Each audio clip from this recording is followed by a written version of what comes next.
All right, welcome everyone. Thank you for joining us today at our webinar. I'm Britnee Johnston. I'm the Assistant Commissioner of User Experience at the Utah System of Higher Education and at the Utah Data Research Center. I'll be the host today in guiding our discussion about prior learning assessments and post-secondary outcomes of Utah students. This is the latest research produced by the Utah Data Research Center, and the data analysis was conducted by Dr. Alicia McIntire, whom I will be speaking with today to learn about the key findings from her report. First, a few administrative details before we get started. This webinar is being recorded and will be posted online at UDRC's website, so you can reference this later by finding it there. We'll spend about the first 45 minutes talking about the report, and then we'll have time for questions at the end for about 10 to 15 minutes. So if you have any questions, please put them in the Q&A function on the bottom bar so we can easily find them there. This webinar will be a conversational format where I'll be asking some of my own questions to Dr. McIntire throughout the session, and then we'll reserve talking about questions we receive from you all at the end. Also, we have the chat function open because we'd like to hear from you, and so all our participants can get a feel of who is in the webinar here with us. So please feel free to introduce yourself in the chat. This is for everyone. You can simply put in your name, job title, and the organization you're from. You're also welcome to share anything else about yourself or make any comments. Also, if you want to share any relevant resources or links about the topic we're talking about today, such as your own research, you're welcome to do so in the chat as we talk today. If you're new to the Utah Data Research Center, also known as UDRC, we are the state longitudinal data system for Utah. We connect state administrative data on K through 12, post-secondary education, employment, and health. We conduct meaningful research to inform public policy initiatives and help policymakers, practitioners, and the public make data-informed decisions. Some of our services that we provide include original research reports, along with interactive data narratives. We also accept data requests from external researchers, and we host public webinars and events. We also have an upcoming Bagels and Research event on April 10th. This will be in person at the Utah System of Higher Education's offices in downtown Salt Lake City. This is free and open to the public. You can find more about that on our website at udrc.uchi.edu. Okay, now it's my pleasure to introduce Dr. Alicia McIntire. She is currently a senior research scientist at UDRC, and previously she was an adjunct professor at BYU Political Science, and she has worked for the Utah Tech College System and the South Carolina Legislative Audit Council. She holds a PhD in educational measurement from Brigham Young University, and some of her other UDRC projects include the current program outcomes analysis and studies of the education and workforce pathways of nursing and engineering students. So I'll pass it on to Dr. McIntire now to share more about herself and introduce us to today's topic. Yeah, thank you, Britnee. Yeah, so you can see my bio there. I first got involved in education working for the Tech College system, Utah System of Technical Colleges, before the merger with UCHI. And if anyone's familiar with the tech colleges, there's a lot of crossover with high school students. And so even back then, I was interested in some of these like college preparation factors and how people transition from high school to higher ed.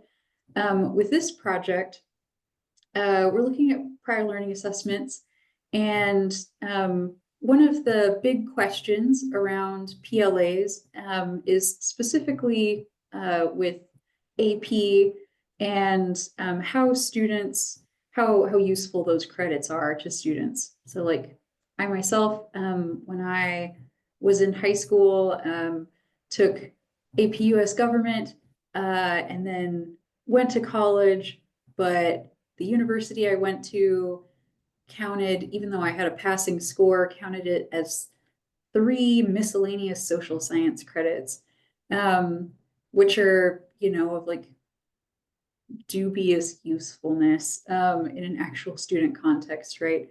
And so with that in mind, I was kind of thinking about that experience or experiences of other students where maybe they received some credit and but the benefits are somewhat unclear.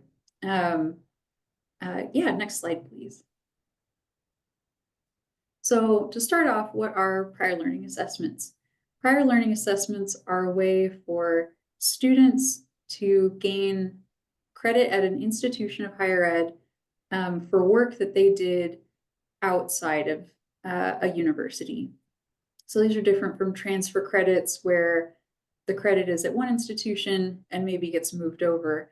In this case, they're getting credit for, in the case of AP, a class that they took that covers the same competencies, or with CLEP, maybe they gained the same competencies somewhere else and then they take a standardized test so that they can gain credit for those competencies.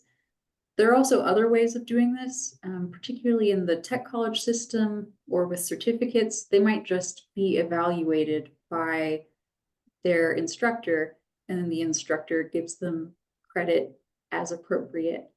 In this case, we're just looking at AP and CLEP for a couple of different reasons.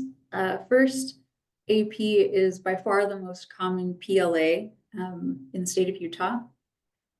Thousands of high school students enroll in AP classes and then try to transfer those credits to USHE. CLEP is less popular, but is of a similar format. And for some of those other things like challenge exams, it can be difficult to tell, at least from the transcript data that we have at UDRC, whether something came from a challenge exam or from actually taking the class. So these are some of the most popular and clearest PLAs that we have data for. And then the, let's see, so why this topic matters now. In 2021, USHE standardized the way that those, particularly AP credits, but also CLEP credits, are counted at the university level. So they standardized what classes they count for, and as well as what scores they're willing to take. And so this is meant to be kind of a baseline to show before the policy what effect these had. And then the idea is later, once we have a few more years of data, we'll be able to see how that policy performed. Yeah, thanks for explaining what prior learning assessments are and why this topic matters now, especially here in Utah, from a policy standpoint. And you mentioned earlier that prior learning assessments could be many different things, but you have your reasons on why you chose to focus on just AP and CLEP for this data analysis. So thanks for sharing that. Can you tell us more about how you set up your project with your sample and your data sources? Sure, yeah. So the data here comes from the Utah State Board of Education and the Utah System of Higher Ed. So our longitudinal database finds these students and connects them so that we can see, get a fuller picture of the student's educational pathway and history. So this data includes from USBE things like ACT score, whether or not the student was a language learner during their senior year of high school, whether or not they were eligible for free and reduced lunch during their senior year, when they graduated, some demographic information like race and ethnicity, as well as whether or not they had an IEP during their senior year of high school. So we're getting a lot of demographic factors, as well as some of those time-related factors from USBE. Then from the Utah System of Higher Ed, we're getting things like their first term GPA, as well as how many semesters they were enrolled at an institution, which institutions they went to, whether or not they were Pell eligible, and some of those higher ed factors. As far as the data sample, this data only comes from Utah. And it includes those who graduated high school from a Utah high school, private or public, from 2012 to 2016, and then went on to a public institution of higher ed, specifically one of the 8 degree granting institutions. We're mostly looking at first-time students, their first time as an adult student. We will talk about concurrent enrollment because we do have that data here. But we're looking at non-transfer students who start in at an associate's degree or bachelor's degree in a USHE school. And then we're enrolled sometime between high school graduation up through 2020. We have a couple different outcomes we're looking at. First, we're looking at first term GPA. Some previous research has shown that first term GPA is associated with persistence. So that GPA is pretty important. And for that, we included both associate and bachelor students. And regardless of whether or not they transfer later, just looking at their first term, we have about 71,000 students in that sample. And then for time to degree and risk of dropout, because the populations of students are a little bit different between associate and bachelors, we split those up. And these are all non-transfer students. And we have about 27,000 associate degree seeking students and about 31,000 bachelor's degree seeking students. Great. Yeah, and for those who are new to UDRC, this is a great example of how we have the capability of connecting records across agencies, such as USBE and USHE, in order to follow individuals over time from participating in K through 12 to when they enroll in a college or university in Utah. So as you can see from these sample numbers, we have a high amount of records that we can analyze to provide information about people who are here in Utah through UDRC's research. And so we're able to report on this data with a high level of confidence and statistical power in our analyses. And since this is using Utah-specific student data, this is as close to home as we can get using data to explain what is going on here in our state, instead of having to only rely on or generalize data from studies we might receive that only looked at these issues from a national or maybe a regional focus. So we have a vast amount of administrative data that help us answer research questions that previously may have been hard to answer before without the right amount or the right type of data. Alicia, could you share with us what your research questions were and start telling us about some of the key findings that emerged from your analysis? Yeah, definitely. So we had a few different research questions. First, how is participation in AP during high school related to first term GPA? In this case, we got the AP credit from the institutions. So we don't really have great data on, or at least with the data set that we had here, we didn't have data on students who took AP but either failed the test or didn't take the test. So we're really looking at those who receive credit and how that's related to their first term GPA. How participation in PLA programs is related to time to complete degree. And in this case, we're looking at the number of semesters that it takes for someone to graduate. And then also, how does participation in PLAs relate to the risk of dropout or stop out from an institution of higher ed? Some of the key findings, PLAs were across the board associated with lower time to degree, reduced risk of dropout, and increased first term GPA. PLAs are not evenly spread across the population though. Some students seem to be able to see even more benefit, but participation in PLAs is also not evenly spread. The influence of PLAs and college readiness, and we'll talk a little bit about how we define that later, they diminish further in time. So the further away someone gets from their high school experience, the less some of that seems to matter, particularly when we're talking about AP. And PLAs may mitigate some of the negative effects of financial hardship as well.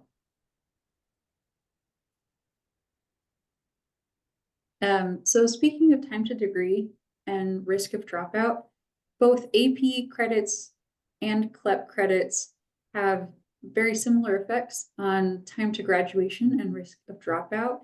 So to give you an idea of the number of students who are dropping out or stopping out, for associate degree students, about 26% of students who enroll in an associate program only do one semester.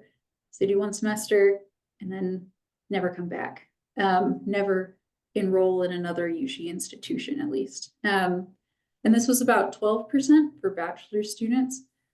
So these are pretty high. This is going to also vary a little bit institution to institution, but system-wide, this is about where we're at.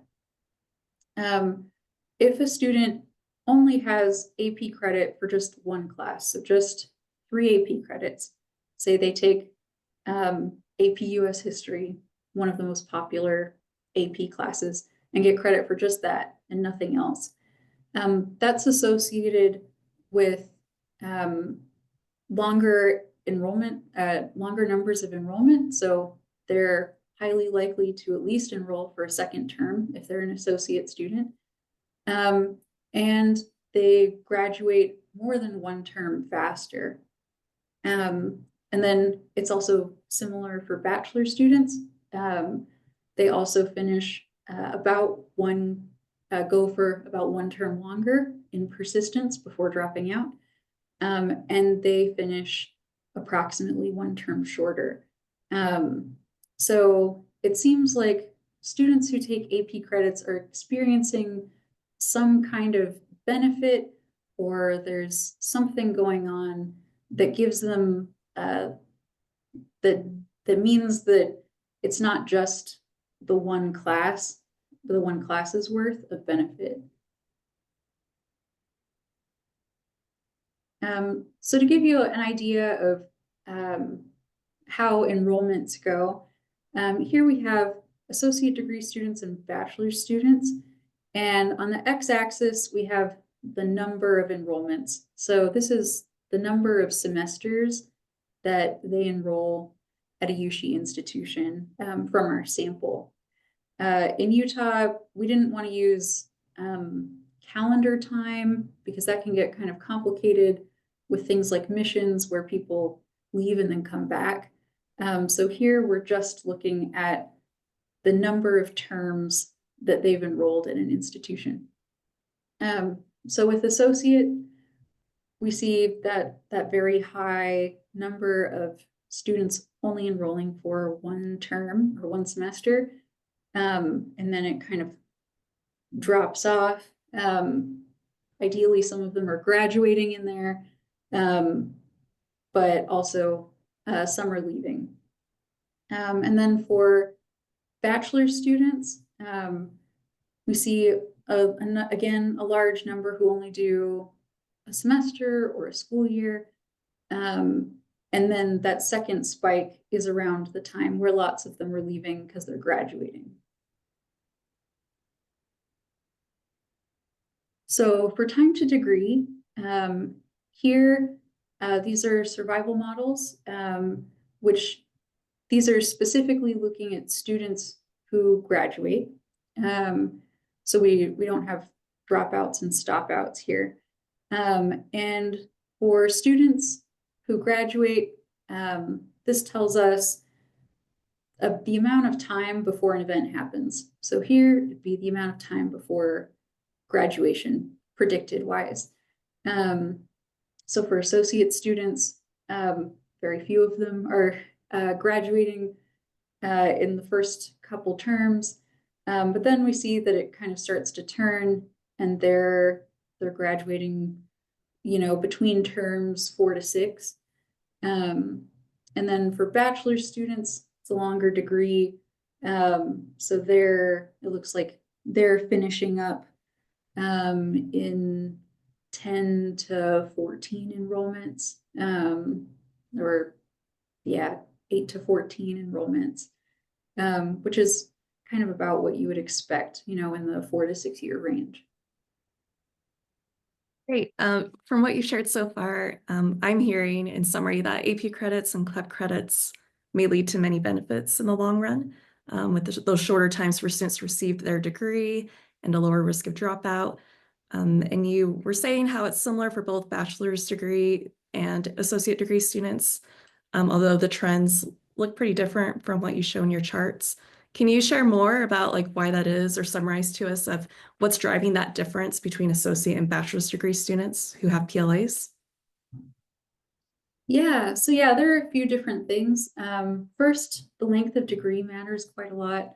An associate degree is going to be shorter, and also there's less fluctuation in the number of credits required to get an associate degree, versus with bachelor's degrees, you can see quite large differences when we talk about major, which we'll talk a little bit about later.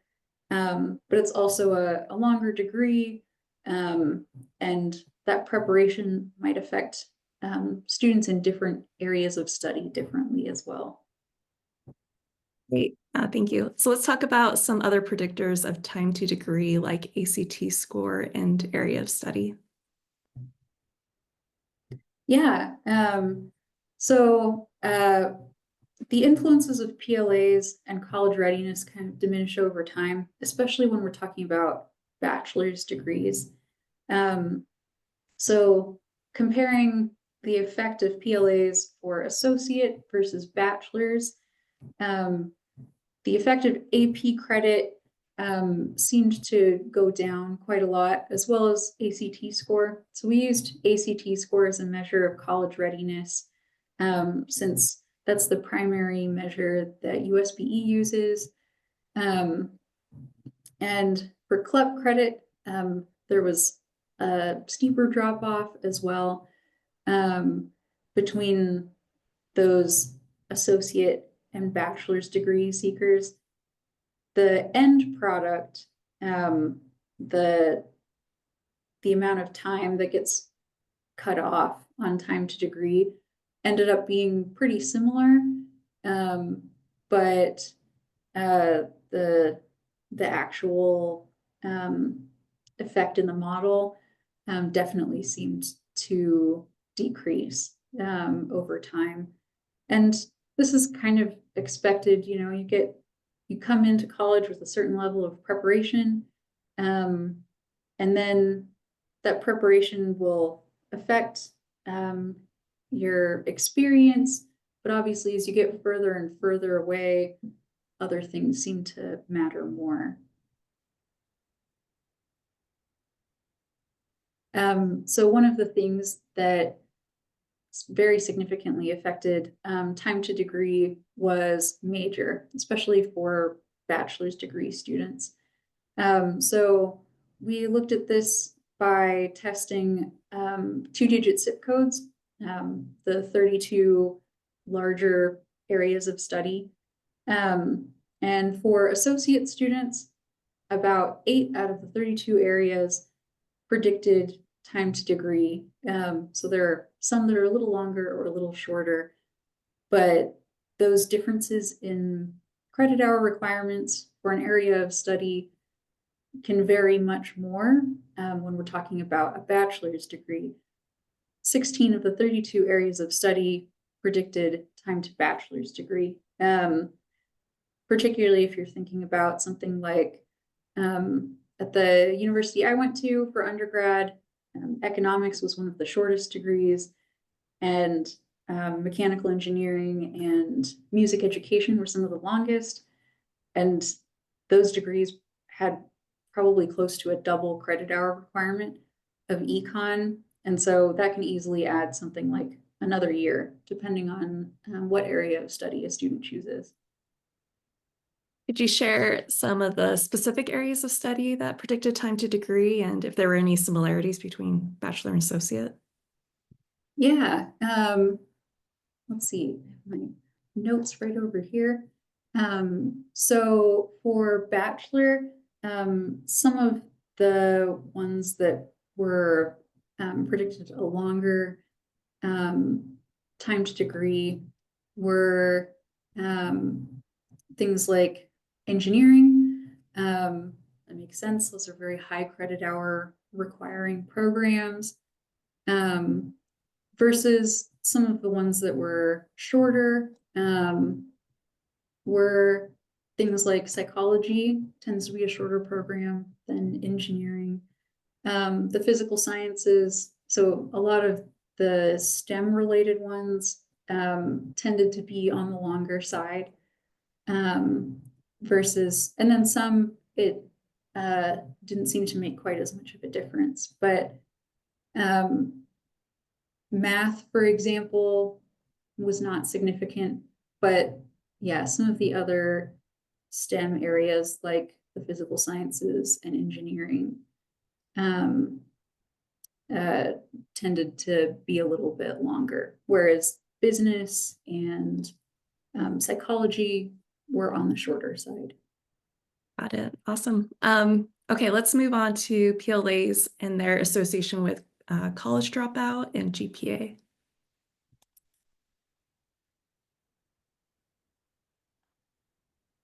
Yeah, so PLAs were associated with a decreased risk of dropout. For associate degree students, there were a number of things that predicted this as well. So AP credit, CLEP credit, college readiness, concurrent enrollment credit was also associated for both associate and bachelor's degree students with a decreased risk of dropout. And this was just if they took any concurrent enrollment credit during at any point in high school. The number of credits, even if they just had one class's worth, it still seemed to have a positive effect. And then for bachelor students, other things also seem to matter, including the institution that they went to, whether or not they were eligible for Pell Grants, and the gender of the student. And things that seemed to be associated with an increased risk of dropout included certain racial or ethnic groups. For Pell was really interesting because receiving a Pell Grant for bachelor's was associated with a decreased risk of dropout, but for associate students was associated with an increased risk of dropout. And I think this speaks a little bit to the fact that these are kind of different groups of students at the associate and bachelor's level. In both cases, though, students who were eligible for free and reduced lunch during their senior year were more likely to drop out at either degree level.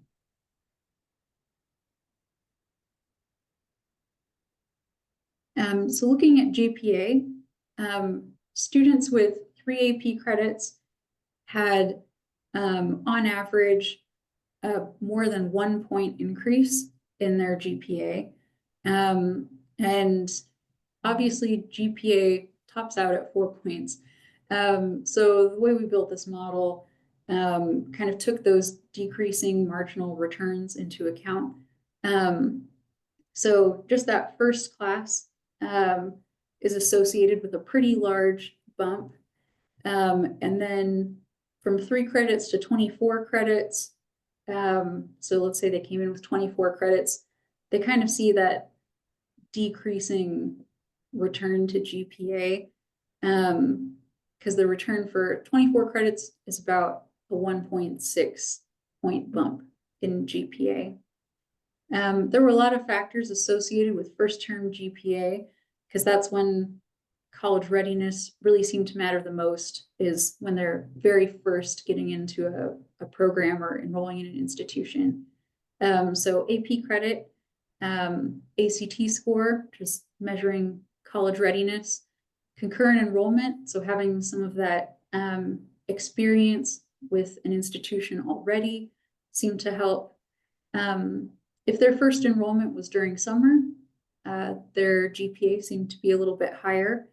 And then if there was a gap between high school and first enrollment, which for some of these students is going to mean going on a mission, so they're starting just a little bit older. And then students who identified as female also seem to do a little bit better during their first term.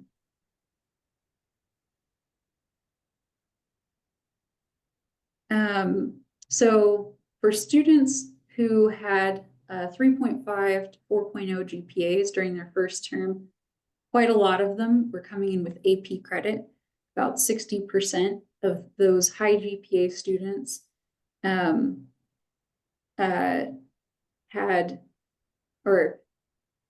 students with AP credits tended to have higher GPAs, whereas students with no AP credit were less likely to be in that high GPA group. So only about 27% of students with no AP credit ended up with a high GPA at the end of their first term. That seems to be quite the difference. It's good to know that it might not just be the AP credits that are doing this divide, that there could be other characteristics involved. It does seem like there's enough information here, though, where if I were a school counselor talking with a high schooler about their future, I could encourage enrollment in AP or CLEP credit classes. As you said, they're associated with increasing GPAs and decreasing dropout later on. And a counselor could encourage full-time enrollment when a student first enters college or university, since one of your findings was about part-time enrollment being related to increased dropout as well. Could you share more with us about how many students have AP credits when they enter college and some characteristics of who are taking them? Yeah, for sure. So the students who are coming in with AP credit, most of them are not coming in with anything. So more than 75% of first-term students end up receiving no AP credit. So that giant bar there on the left, that's zero, coming with zero credit. And then we see this kind of long tail off where most students have 3 to 6 credits. And then we have a very few number of students coming in with many more than that.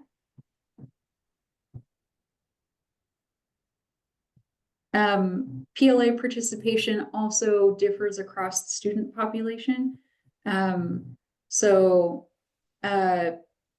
PLAs had the same estimated benefits to time to degree and reduced dropout rate, regardless of race or ethnicity.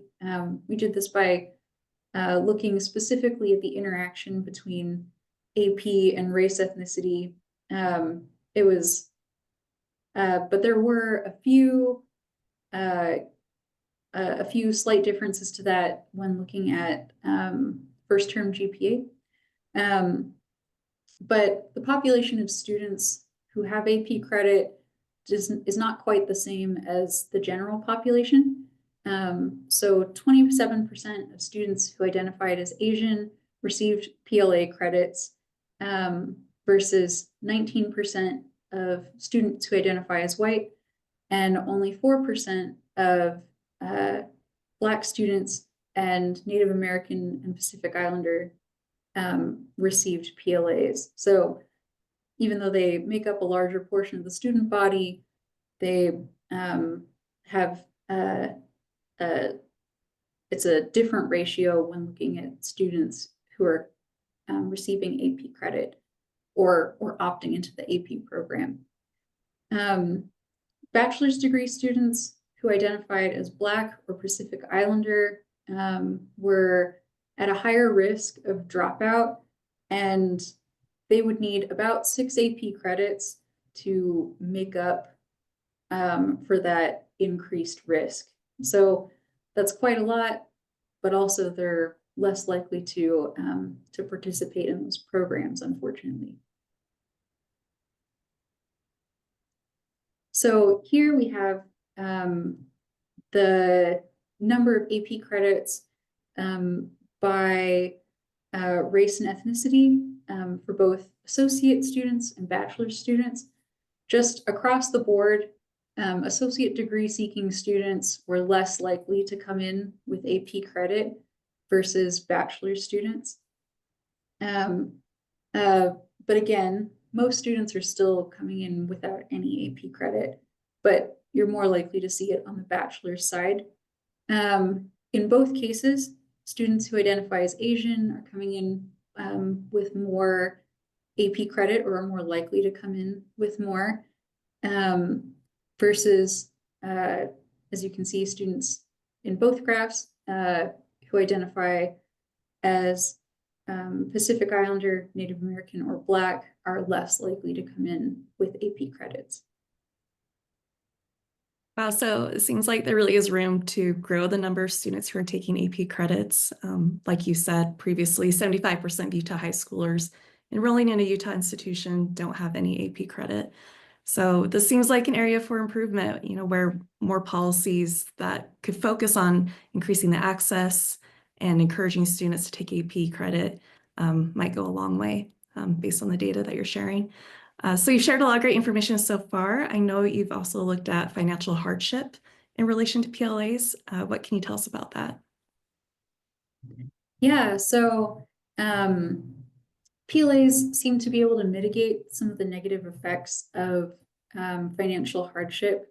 And we looked at this by testing the effect of when someone meets both criteria. So when someone both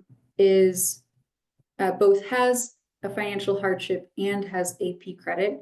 So for those who receive free and reduced lunch during their senior year of high school, without PLA credit, they were a little bit more likely, or they saw a 0.07 drop in their GPA. But if they had received free and reduced lunch as a senior and had 3 AP credits, they were predicted to have a 1.1 point GPA increase. And so for students who are experiencing some of those financial hardships, this could be a way to help increase GPA and increase persistence, ideally. So for students who were eligible for Pell Grants, in general, they took almost 1.5 terms longer to finish an associate degree and about 2.5 terms longer to finish a bachelor's degree. And, for a student, that can translate to quite a lot of tuition, as well as time outside of the workforce. 2.5, particularly for that bachelor student, that could be a 1.5 years longer in school. But for those who came in with 3 AP credits or 3 CLEP credits, so just 1 class's worth, they were predicted to finish their degree much more quickly for both associate and bachelor's, almost finishing almost a 1.5 terms faster for bachelor degree. And again, there are the AP credits. It's not just the credits themselves, right? Maybe a student who has taken an AP class is just generally better prepared for the material they're going to encounter. And so there are other things going on here. But getting some of that earlier preparation can definitely be a boon for some of these students who are experiencing financial hardship. Yeah, thanks for sharing that. Yeah, just the more data you share, it just continues to show that there's this influence of AP credits, regardless that there could be other influencers as well, and that it can especially influence those who are low income, receiving free and reduced lunch or receiving Pell Grants. I think this shows again that if we want high schoolers to succeed in college, that taking AP credits appears to be one of the ways that could make a difference in their academic success and the length of time for them to get a degree after high school. So a few takeaways I have from a policy or layperson viewpoint is that for those who are working in high school administration or educators, you could encourage students to take AP credits and then look for policies and programs that can support students in taking AP credits and increasing access to those courses. If you work for a post-secondary institution and you're looking to decrease your time to degree rates and dropout rates, and you want to achieve higher GPAs as an overall institution, then you could consider admitting more students that have taken AP or CLEP credits. You could also encourage those students to come to your school with incentives or scholarships that include AP credits as an eligibility requirement. If you're a parent of a high school student, you could prepare them for college by encouraging them to take AP or CLEP credits, as it may lower the overall spending on college by not having them have to spend as much time there to get their degree, and also to be able to enter the workforce sooner. So those were some of the things I came away with from your research. What would you say your final takeaways are? Yeah, I think one of the broad messages are that PLA credits can help facilitate shorter time to degree, as well as decreasing risk of dropout. But there are also a lot of other factors at play here. So things like financial hardship, which might, cause some students to go part-time, and that's associated with increased risks. The major that students choose is very important because that can affect the amount of time that they have to take, the credit hour requirement. But overall, PLAs should be considered as part of a holistic set of policies. One of the things that we didn't talk about is concurrent enrollment. So concurrent enrollment also was associated with a lot of these positive outcomes. College readiness, as measured by ACT, was also a very strong predictor. And so PLAs, we did test these controlling for each other. So PLAs do still have an effect outside of the effective concurrent enrollment or ACT.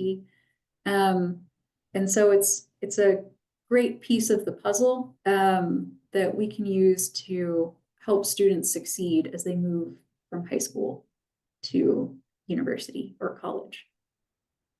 Yeah.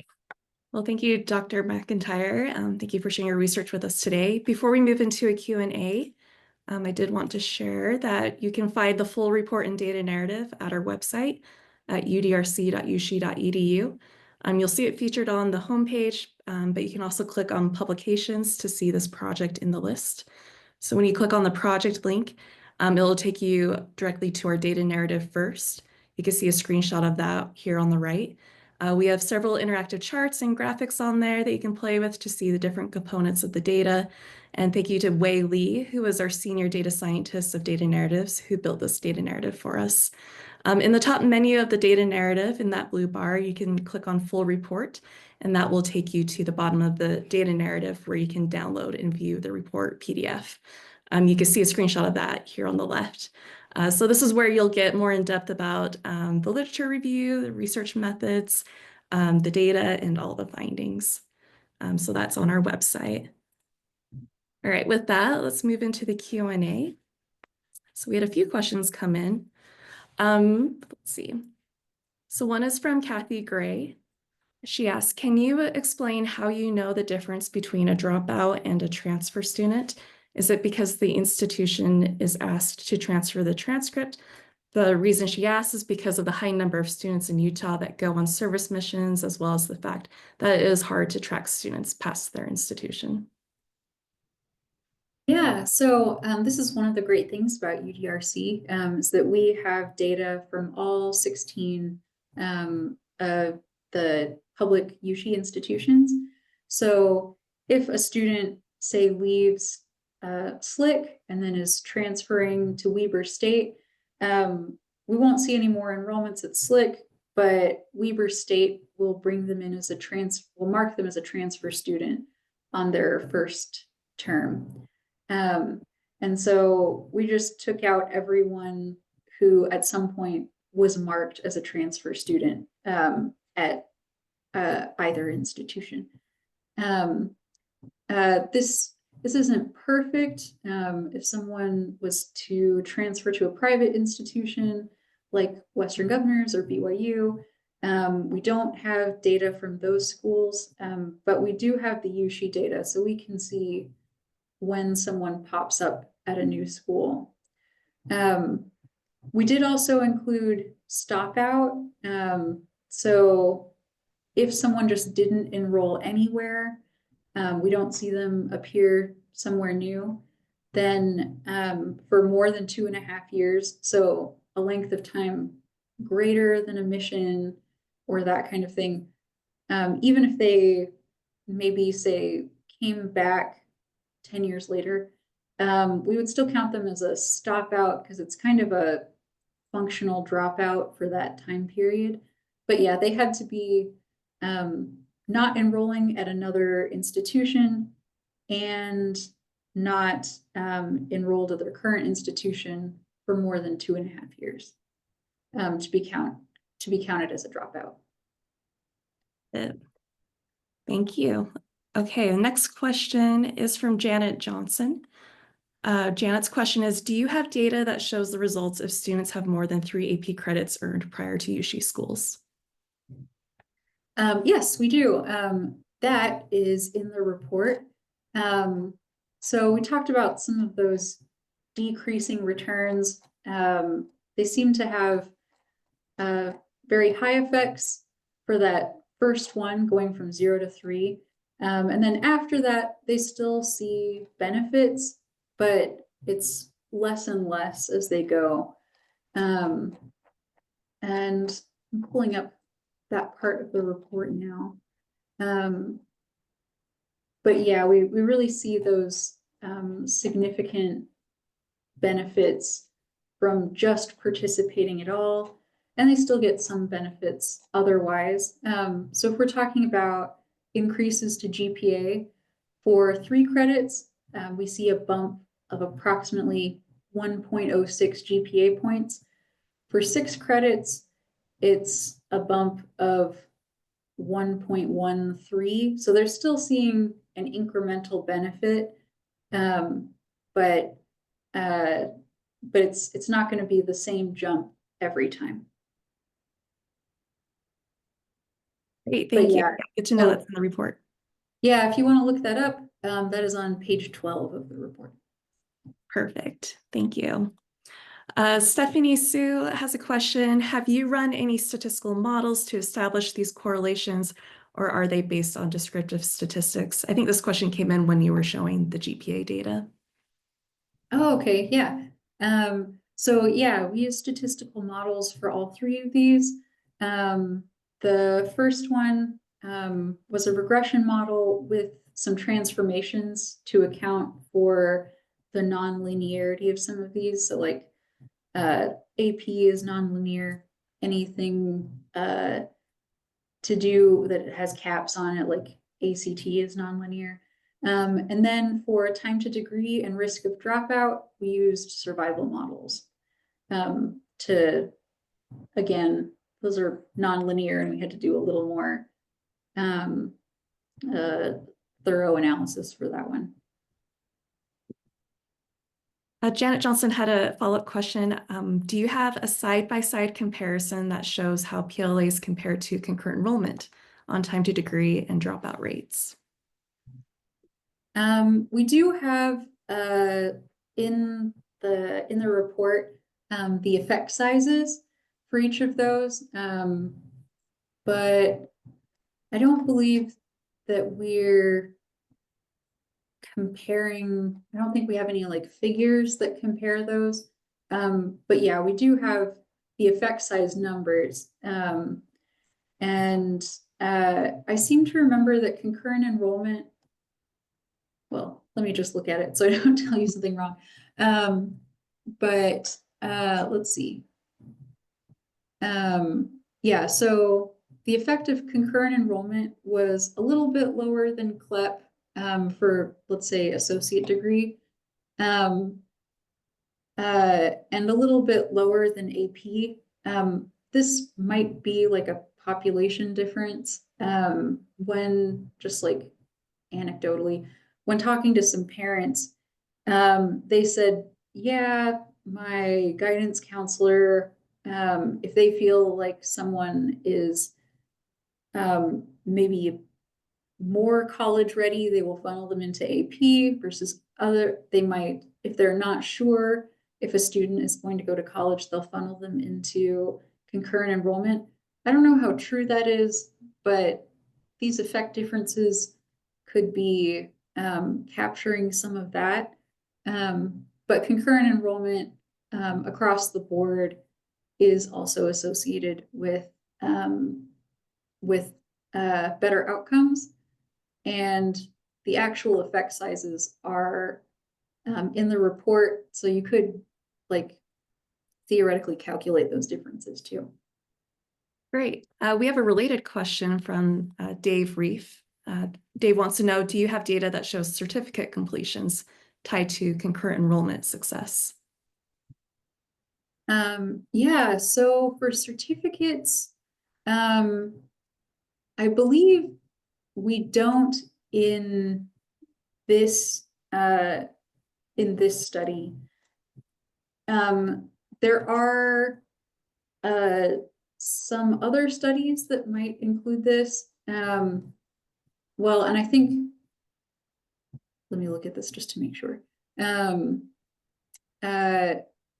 Yeah, I don't think we included things like certificates from a tech college.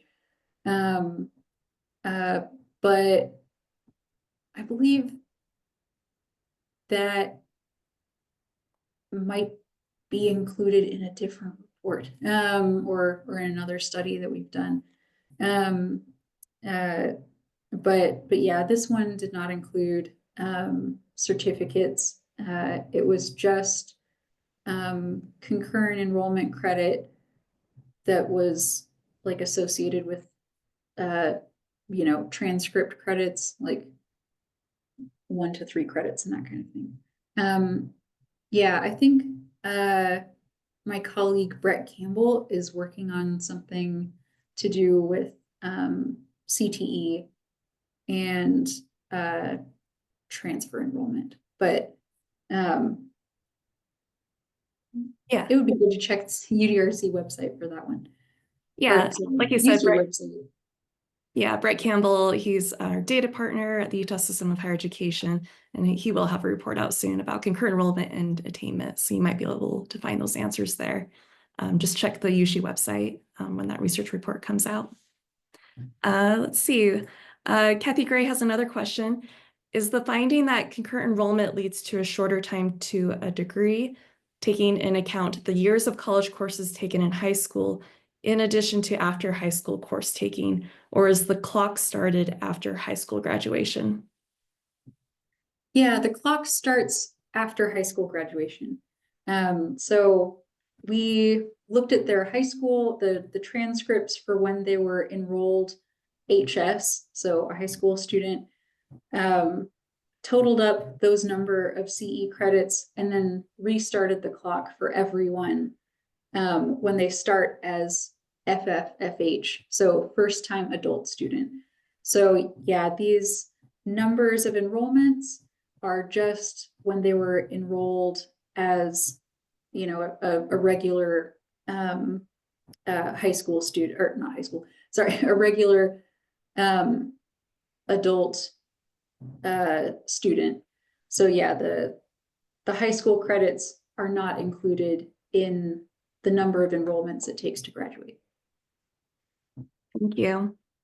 Another question is, did you look at all into students with disabilities who are taking PLAs? What did you find there? Yeah, so the way we measured this was by getting IEP data. I know that that's somewhat imperfect because there might be students who would qualify as a student with disability, but either did not have an IEP their senior year for whatever reason. But that was some of that USBE data was some of the cleanest data that we had. And this kind of varied depending on what outcome we were looking at and what level. So for example, it didn't seem to be much of a predictor for time to graduation for an associate degree, but it was a predictor of dropout for an associate degree. Or with regard to bachelor's degrees, it again didn't seem to affect time to graduation, at least statistically significantly, but it did, and it didn't seem to affect increased risk for dropout at bachelor's. I don't know if this is speaking to like maybe the amount of support that students with disabilities seem to receive in an associate versus a bachelor program. But yeah, we did look at that, and it seemed to vary depending on what outcome we were looking at. Gotcha. Thank you. So we just have about 1 minute left. I wonder if you can end maybe sharing something that was from your report that was different from what you had seen in your literature review or other studies, and we can end with that. Oh, okay. Let's see. I found the interaction between part-time enrollment and Pell eligibility really interesting. As we talked a little bit about before, part-time enrollment was increased with greater risks kind of all around, unless that student also received Pell grants. And so that kind of suggests that students might be going part-time because they need to work or because they're facing financial hardship. And so it seems like that's an area that that could be explored a little bit more. We didn't look at the interaction between AP, Pell, and part-time, but that could also be an interesting direction to go as well. Great. Thank you for sharing, and thank you to everyone for joining us today. Just as a reminder, the report and data narrative is on the UDRC website. We'll post a link to this recording soon. Also, please join us for our next event. Again, that's Bagels and Research on April 10th. There's a link in the chat where you can register for that. It's free and open to the public, and this is where UDRC is sharing their latest research, as well as a few of our external partners will be sharing some of their research as well. So we hope to see you there. If not, we also hope to see you at our next webinar. So thank you so much and have a great rest of the day.